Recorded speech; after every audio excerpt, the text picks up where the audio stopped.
我们看这张图，这是四川的瓦屋山。有人说瓦屋山在几千年前，它是一座神山，就是《山海经》中记载的昆仑虚，百神所居之地。但是我们对应古地图上的标注，再结合现代卫星翻遍对应区域内的所有神山，却发现昆仑虚它并不在瓦屋山，并且它还不在中国的境内。因为如果我们要把《山海经》作为华夏文明的古地图，那格局可能真的就小了。其实早在5000年前，甚至更久远的时期，我们华夏的祖先就已经早就探访过全球。因为《山海经》中记载的谜团非常的多，所有的内容都能在今天得到验证。这其中就包括美洲的山脉、古埃及的金字塔，甚至古蜀国三星堆，并且还远不止于此。今天呢，就带大家来揭秘《山海经》中所对应的美洲山脉。这个故事要从2页书开始说起。这本书的名字呢叫做《彭欧利克》，它是1953年一位美国的学者著作的。根据书中的内容介绍，他曾经在阅读《山海经》东山经的过程中亲自探访了《山海经》东山经中所记载的几座山脉，结果呢，正是美国的落基山脉和内达华山脉。无论是距离、风景还是产物，都和《山海经》中记载的相互对应。这就说明早在5000多年前，我们华夏的古人就已经到达过美洲。这一点呢，有点颠覆我们的三观了，因为教科书上说发现新大陆应该是郑和、哥伦布完成的，而才几百年而已。那么《山海经》中东山经是谁记录的这么准确呢？我们接着故事继续往下看。故事呢，让我们随着时间线回到1936年的大洋彼岸。这时恰逢国内进行着抗日战争，东北沦陷，西安事变即将爆发，而在太平洋的东边却是一片的祥和。一位女士正在广场上享受着美妙的下午茶，她的不远处坐着一个看起来亚洲面孔的人。由于对中国文化的好奇，这位女士和这位男士就攀谈了起来。聊天中得知呢，此人并不是中国人，而是世代都居住在瓦哈卡的印第安人。这个印第安人表示自己的国家和中国有着密切的往来。两个人呢聊得非常投机，而女士也得知去墨西哥可以获得大量的中国有关的文化记载。于是就在接下来的几年中，两个人一直在交流中国文化。这位女士的名字呢叫做莫茨。莫茨阅读了大量的古代中国和美洲的交流资料。她最初阅读的一本书呢叫做《无名的哥伦布》，书中表明第一个发现美洲大陆的人是公元5世纪中国南北朝的和尚慧深大师和一个来自于阿富汗的佛教僧侣。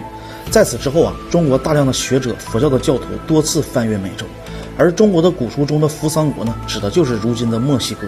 一次偶然的机会，莫茨得到了一本英文版的《山海经》，距离当时呢大概是4500多年前的古书了，而《山海经》却一直是一部残书，只有18卷。他拿到呢正好是东山经和大荒东经，这是起源于4500年前大禹时代美洲的地理记录。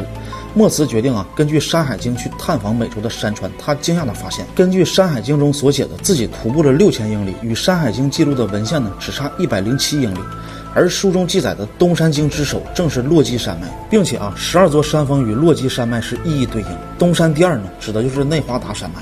9座山峰也是一一对应。完成勘探后的莫茨花了3年的时间，将其20多年的勘探写成了一本书，并交给了一位杰出的美国人类学家。而且呢，全美当时没有一个人敢出版发售的。后来到了1953年莫茨自费印刷出版，可是呢，居然没有对这本书感兴趣。直到20年后，香港的文汇报总编 H.C. 林博士发现了莫茨的书，将其发表在头版的位置。然而呢，迎接的又是新一轮的沉寂。直到1993年，这本书被翻译成中文，名字叫做《几近褪色的记忆》。从这开始才首次在中国发售。而这时莫茨已经去世很多年了。悲哀的是，莫茨到与世长辞都没有看到自己毕生所追求的文学被全文出版。那莫茨的书它到底记载了什么样的内容呢？它分为2个部分。第2个部分就是对《山海经》东山经的实地探访。莫茨在书中写道慧深大师笔下的扶桑其实呢就是玉米，扶桑国就是墨西哥，而墨西哥传说中的大胡子的白人呢，应该就是慧深大师带领的佛教僧侣团。而墨西哥早期的书法也是源自于东方的书法，这也就是为何墨西哥出土的文物上会有甲骨文一样的符号，甚至还有武当山的石刻。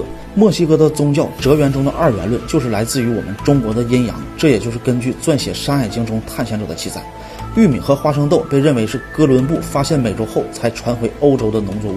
其实早在4000多年前，中国人在美洲就已经取经回来了。莫茨还表示《山海经》中所记载的浮木就是亚利桑那的巨人柱仙人掌，汤谷呢就是附近的卡尔塞温泉，并且他还在书中感慨说，《山海经》的作者记载的非常的形象而详尽。后来他还在科罗拉大峡谷中遇到了一个原始的印第安部落，老酋长给他讲自己的部落是守护日出的地方，曾经有一天呢，峡谷里升起了10个太阳，直到一位勇士的出现，射掉了9个太阳，这才得以恢复安宁。